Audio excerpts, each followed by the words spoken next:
तो हम फिर इसमें राज्य के विधानमंडल और भारतीय संसद के संबंध को ही देखेंगे, परंतु अब प्रावधान नहीं है, अब फाइनल निष्कर्ष है।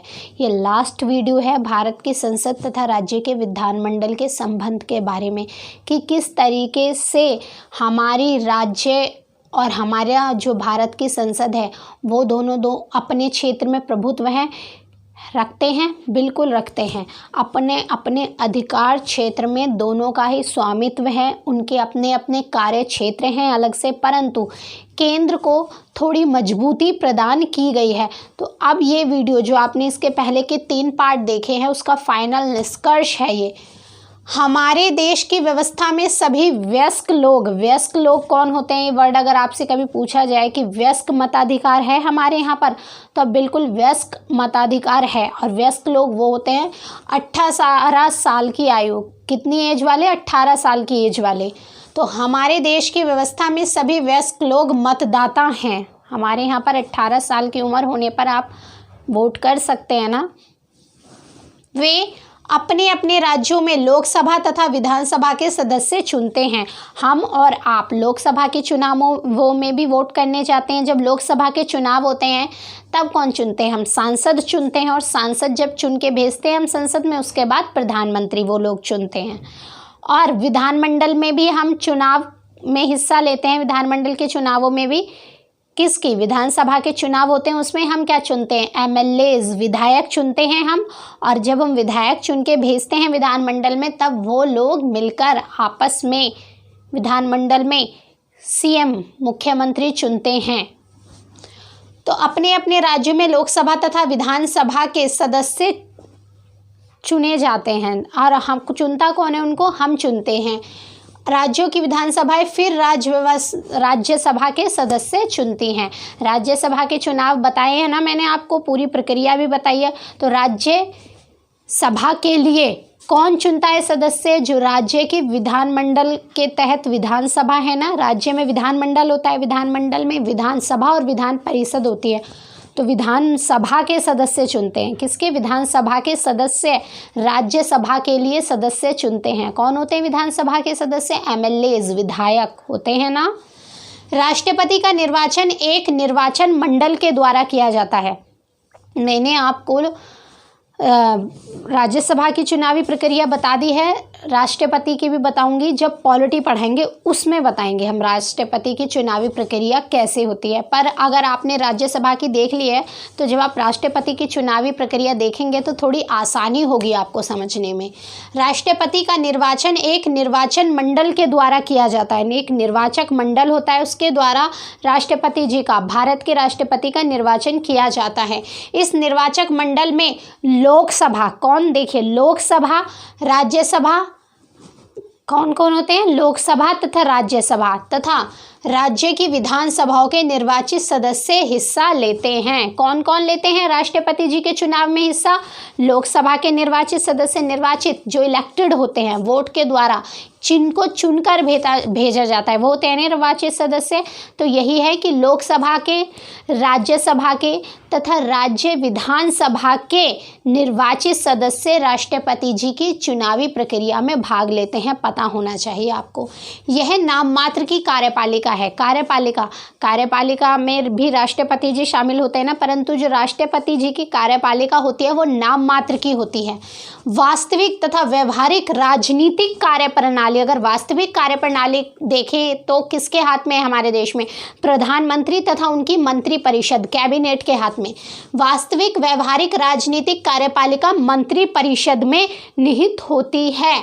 मंत्री संसद के सदस्य आवश्यक तौर पर होते हैं। ये प्रावधान है ना हमारे देश में कि मंत्री जो बनेंगे, जो कैबिनेट के मंत्री बनेंगे, कार्यपालिका के मंत्री बनेंगे। कार्यपालिका का काम क्या होता है, इम्प्लीमेंटेशन करना, और कौन करता है चीज़ों को, लागू कौन करता है, मंत्री तो करते हैं। तो कार्यपालिका के जो मंत्री होते हैं या संसद के द्वारा जो मंत्री चुने जाते हैं, वो जो मंत्री चुने जाते हैं वो सांसद ही तो होते हैं, दोनों लोकसभा से भी हो सकते हैं, राज्यसभा से भी हो सकते हैं।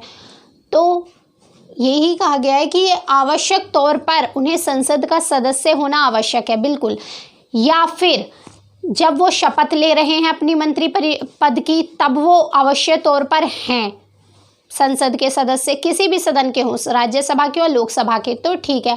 अगर वो मंत्री पद की शपथ लेते हुए दोनों में से किसी भी एक सदन के सदस्य नहीं हैं, तब क्या होगा? उनको 6 महीने के अंदर ही अंदर दोनों में से किसी भी एक सदन की सदस्यता लेनी आवश्यक है, नहीं तो फिर उनको अपने पद से त्यागपत्र देना पड़ता है मंत्री पद से। यही कहा गया है कि मंत्री संसद के सदस्य आवश्यक तौर पर होते हैं तथा मंत्री सामूहिक रूप से लोकसभा के उत्तरदायी हैं। किसके प्रति उत्तरदायी हैं मंत्री? सामूहिक रूप से लोकसभा के प्रति उत्तरदायी हैं। उच्चतम व उच्च न्यायालयों के न्यायाधीश राष्ट्रपति जी द्वारा नियुक्त किए जाते हैं। हम ये देख क्या रहे हैं? हमने जो अब तक पढ़ा भारत की संसद और राज्य विधानमंडल, उसका निष्कर्ष देख रहे हैं। तो भारत उच्चतम तथा उच्च न्यायालय, हाई कोर्ट तथा सुप्रीम कोर्ट के न्यायाधीश, सुप्रीम कोर्ट कौन सा होता है? उच्चतम न्यायालय, सर्वोच्च न्यायालय। और हाई कोर्ट कौन से होते हैं? उच्च न्यायालय। तो उच्चतम व उच्च न्यायालयों के न्यायाधीश राष्ट्रपति जी द्वारा नियुक्त होते हैं। ये सब मैंने आपको पढ़ा दिया है। भारत की राजनीतिक व्यवस्था में संसद व कार्यपालिका के बीच संघर्ष का प्रश्न ही नहीं उत्पन्न होता। अगर आप ये देखें कि यह सोचे या कोई आपसे पूछे कि क्या भारत की न्यायपालिका और संसद के बीच संघर्ष का कोई प्रश्न है, तो बिल्कुल भी नहीं है। भारत की राजनीतिक व्यवस्था में संसद तथा कार्यपालिका के बीच संघर्ष का प्रश्न ही नहीं उत्पन्न होना चाहिए, क्योंकि यह संबंध ऐसा है जैसे पूरे शरीर का उनके अंगों से होता है। किस तरीके का संबंध बताया गया है हमारी संसद में और साथ ही साथ कार्यपालिका में? जैसे शरीर का उसके अंगों से होता है, पूरे शरीर का उसके अंगों से। पूरा शरीर जब ही तो कहलाया जाएगा जब आपके शरीर के सारे अंग, आपके हाथ, पैर, आईज, नोज सब कुछ होंगी, तभी तो आप पूरा शरीर होगा वो।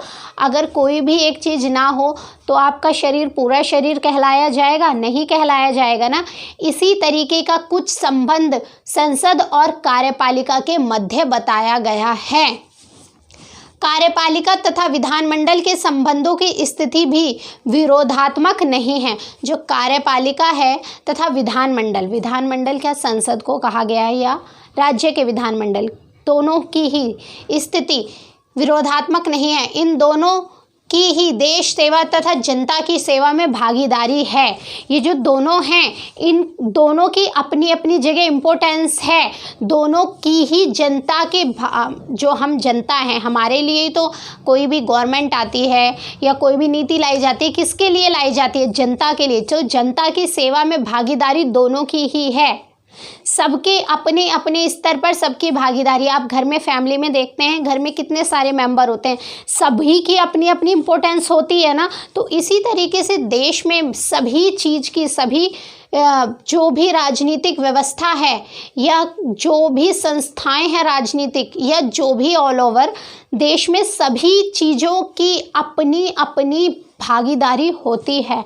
तो यही बात यहाँ पर कही गई है कि संसद की तथा विधानमंडल की, कार्यपालिका और विधानमंडल दोनों की ही अपने अपने स्तर पर जनता की सेवा में ये भागीदार हैं, बिल्कुल हैं। भारत की संसद राष्ट्रीय स्तर पर संवैधानिक रूप से सभी लोगों के विचारों का प्रतिनिधित्व करती है। भारत की संसद क्या काम करती है? जो भी लोग हैं, कौन? हम सब भारत के नागरिक। तो संवैधानिक रूप से, संवैधानिक तरीके से, हम और आप तो इतना संविधान के तरीकों के बारे में नहीं जानते, परंतु वो जो लोग हमारे प्रतिनिधि बन के संसद में जाते हैं, वही जो हम लोकसभा में वोट देते हैं, सांसद जो जीतते हैं वो हमारे क्षेत्र से जो भी जीतेगा वो हमारा प्रतिनिधित्व करेगा संसद में। तो क्या करते हैं वो राष्ट्रीय स्तर पर संवैधानिक तौर पर सभी लोगों के विचारों का प्रतिनिधित्व करते हैं। कौन करते हैं? सांसद। और सामूहिक रूप से पूरी संसद करती है। संसद का देश की राजनीतिक व्यवस्था में महत्वपूर्ण स्थान है। इसी के द्वारा जनता अपनी प्रभुसत्ता का प्रयोग करती है। हमारे कॉन्स्टिट्यूशन की उद्देशिका, हमारे संविधान की उद्देशिका, प्रेम्बल में क्या लिखा हुआ है? हम भारत के लोग। क्या लिखा हुआ है? हम भारत के लोग। यही बात लिखी हुई है ना, हम भारत के लोग।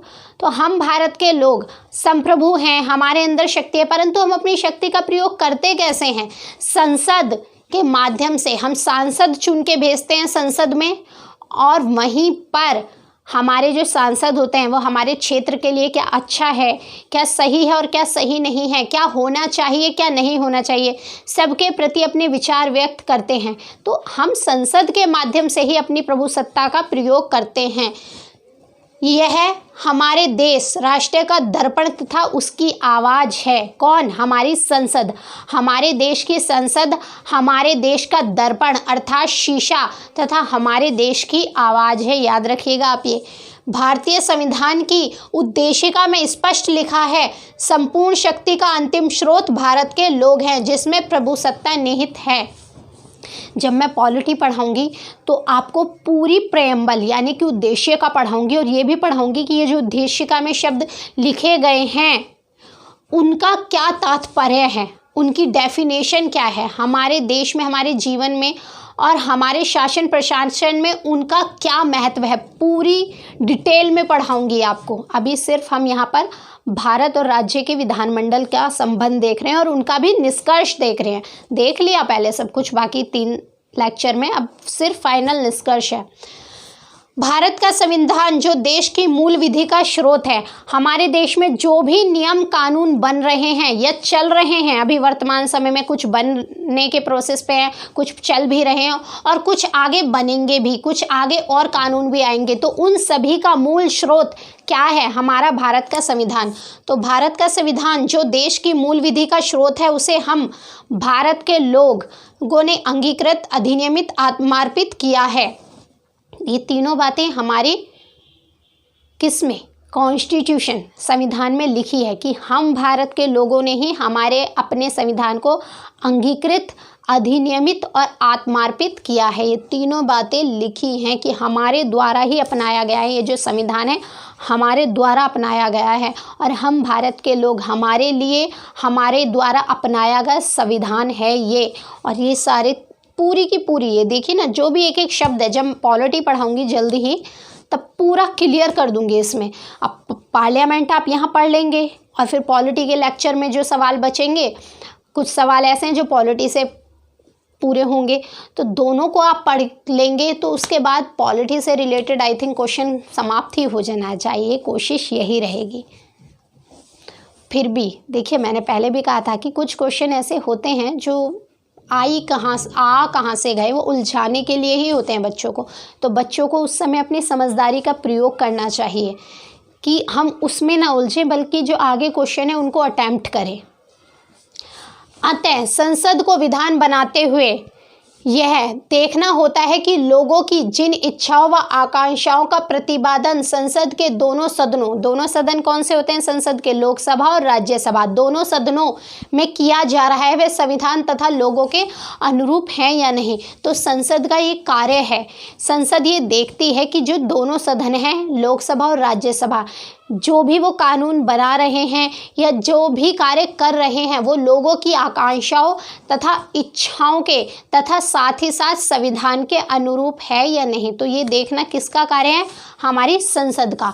लोगों के निर्वाचित प्रतिनिधियों के रूप में संसद सदस्य लोगों की विभिन्न मामलों पर शिकायतों तथा विचारों को सदनों में व्यक्त करते हैं। क्या कहा गया है इसमें? जो लोगों के द्वारा, मेरे, आपके, हम सब के द्वारा, जो भी 18 साल के हो गए हैं, वोट देते हैं, उनके द्वारा जो निर्वाचित सदस्य हैं वह संसद सदस्य होते हैं, उन्हें सांसद बोला जाता है। संसद के सदस्य होते हैं ना तो सांसद बोला जाता है, उन्हें एमपी बोलते हैं, मेंबर ऑफ पार्लियामेंट इंग्लिश में।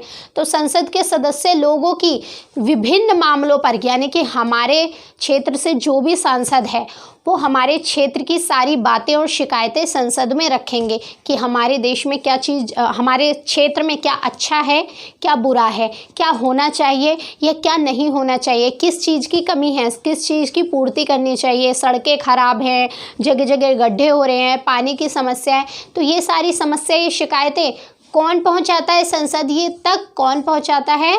हमारे प्रतिनिधि, जिनको हम चुन के भेजते हैं। लोकसभा में चुनाव में वोट देते हैं, हम देते हैं ना सांसदों के लिए, मेंबर ऑफ पार्लियामेंट, तो वही लोग पहुंचाते हैं। लोगों के निर्वाचित प्रतिनिधियों के रूप में संसद सदस्य लोगों की विभिन्न मामलों पर शिकायतों तथा विचारों को सदनों में रखते हैं, अर्थात व्यक्त करते हैं। ठीक है, क्लियर है बात। सरकार के कार्य की छानबीन करते हैं तथा विधान बनाते हैं। संसद देश राष्ट्र की जांच पड़ताल करने वाली प्रहरी महान संस्था के रूप में कार्य करती है। सरकार की छानबीन का कार्य भी कौन करती है? जो हमारी सरकार है, हमारी गवर्नमेंट है, उसकी छानबीन का कार्य भी हमारी संसद करती है। जो वो विधान बनाते हैं, जिस तरीके से विधान बना रहे हैं या उनको इम्प्लीमेंट कर रहे हैं, उसकी छानबीन, उसकी जांच पड़ताल का कार्य कि वो संविधान के अनुरूप है या नहीं, लोगों की आकांक्षाओं के, उम्मीदों के अनुरूप है या नहीं, या लोगों का उस पर सही प्रभाव पड़ेगा या नहीं, इन सब की छानबीन हमारी संसद करती है।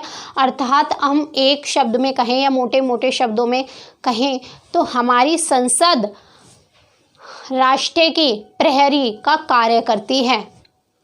प्रहरी का कार्य करती है, यानी कि कुछ गलत नहीं होना चाहिए। सारा काम जो हो रहा है वो संविधान के अनुरूप हो और साथ ही साथ लोगों की आकांक्षाओं और उम्मीदों का भी उसमें ध्यान रखा जाए।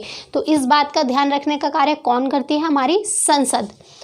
इसके विधायी अधिकार के क्षेत्र की सीमा से, संविधान निर्माण की इसकी शक्तियों से, आपातकाल की स्थिति में संसद की भूमिका से। अब यहाँ पे ये बात बताई जा रही है कि जो हमारी संसद की कार्यपालिका है, संसद है, उस पे कुछ बंदिशें भी हैं। इतना प्रभुत्व तो है, इतने टाइम से हम देख रहे थे राज्यों पर भी केंद्र मजबूत से प्रभुत्व जमाए हुए हैं, परंतु उस पर भी रिस्ट्रिक्शन है, उस पर भी कुछ बंदिशें हैं। वो बंदिशें क्या हैं? इसके विधायी अधिकार के क्षेत्र की सीमा से, संविधान निर्माण की इसकी शक्तियों से, आपातकाल की स्थिति में संसद की भूमिका। आपातकाल की स्थिति में किसकी भूमिका महत्वपूर्ण हो जाती है? संसद की भूमिका से, तथा न्यायपालिका, कार्यपालिका, राज्य विधानमंडलों तथा संविधान के अधीन अन्य संस्थाओं व प्राधिकरणों के साथ इसके संबंधों से पता लगाया जा सकता है कि संसद शक्ति तथा अधिकार, संसद की जो शक्ति है, इसका अधिकार क्षेत्र है, वो कितना महत्वपूर्ण है। ये बात हो गई। यही बात हम पूरे उसमें हमने तीनों लेक्चर में भी देखी। अब भी ये बात कह दी गई है कि इसको देखकर, ये जो अभी तक हमने पढ़ा, आप देख सकते हैं कि संसद का अधिकार कितना बड़े स्तर पर है, कितना प्रभुत्वशाली है हमारी संसद। इसको संविधान संशोधन की शक्ति दी गई है, संसद की अपनी एक भूमिका है आपातकाल के समय। इन सब के बाद भी इस पे रिस्ट्रिक्शन क्या है, यही बात कर रहे हैं ना हम। अब रिस्ट्रिक्शन देखते हैं। यहाँ इस बात का ध्यान रखना भी आवश्यक है कि भारत, रिस्ट्रिक्शन से तात्पर्य है बंदिशें क्या हैं। अगर क्या पता हो सकता है ये फिर इतनी सारी शक्ति के बाद ये अराजकता फैलाए, अपनी मनमानी करने लगे, इसीलिए इस पर बंदिशें भी हैं। प्रभु सत्ता संपन्न भी है, परंतु बंदिशें भी हैं जिससे कि ये अपनी मनमर्जी ना करे। यहाँ इस बात का ध्यान रखना आवश्यक है, भारत की संसद ब्रिटेन की संसद की तरह प्रभु सत्ता संपन्न नहीं है।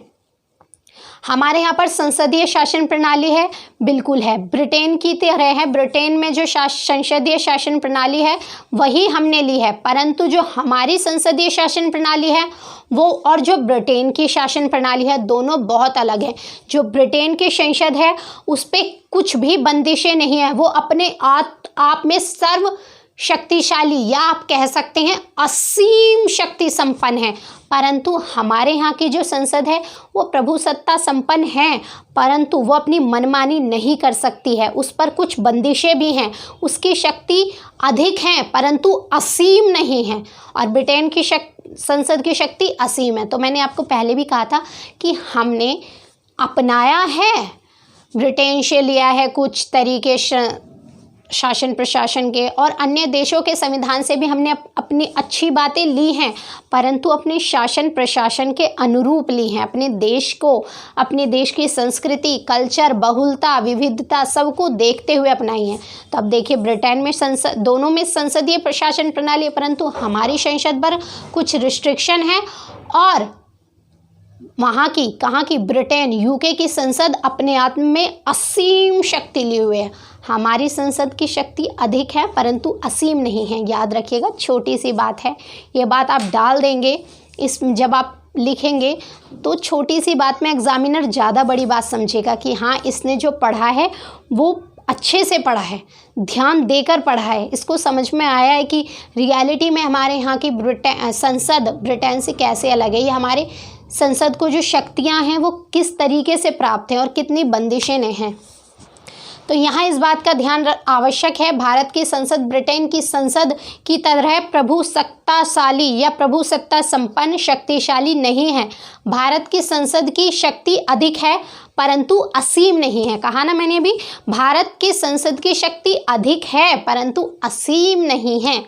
भारत की संसद का प्राधिकार व अधिकार क्षेत्र अन्य निकाय या संस्थाओं की शक्तियों द्वारा संघ तथा राज्यों में विधायी शक्तियों के विभाजन द्वारा। पहला क्या कहा गया है कि अन्य निकायों संस्थाएं, बहुत सारी ऐसी निकाय संस्थाएं हैं गवर्नमेंट की जिसके द्वारा तथा साथ ही साथ संघ और राज्यों में शक्तियों का विभाजन है।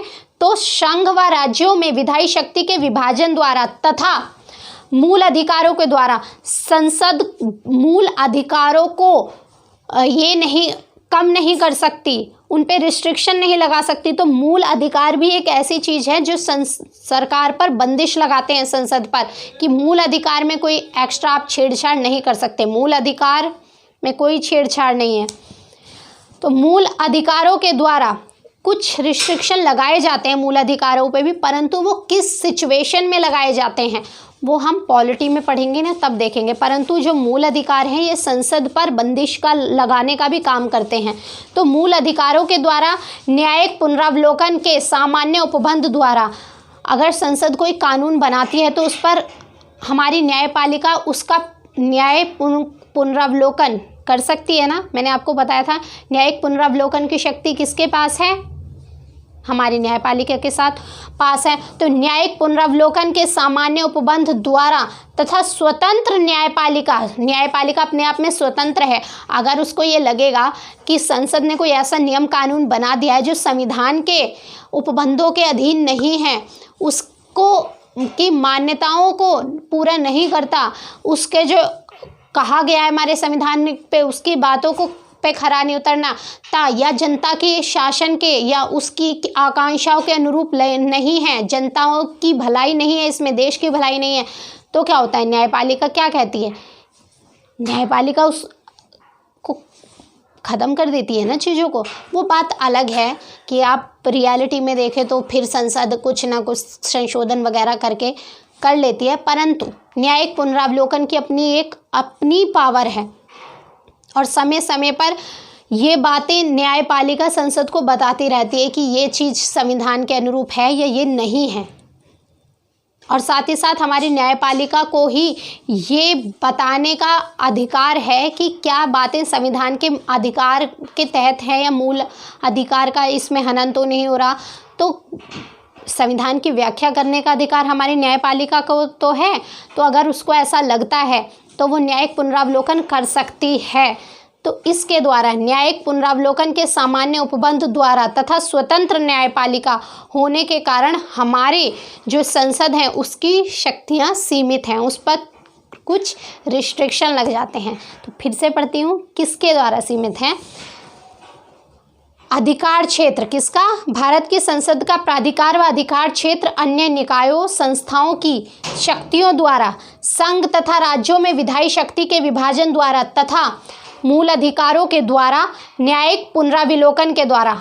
देखिए सारी बातें आप समझ लीजिए, किसके द्वारा हमारी संसद की शक्ति सीमित होती है, पुनरावलोकन के सामान्य उपबंध के द्वारा व स्वतंत्र न्यायपालिका के द्वारा हमारी संसद की शक्तियों को सीमित किया गया है, उस पर कुछ बंदिशें लगाई गई हैं जिससे कि वो अपने आप में ही ये ना सोचे कि मैं ही हूँ, जो ही हूँ बस मैं ही हूँ।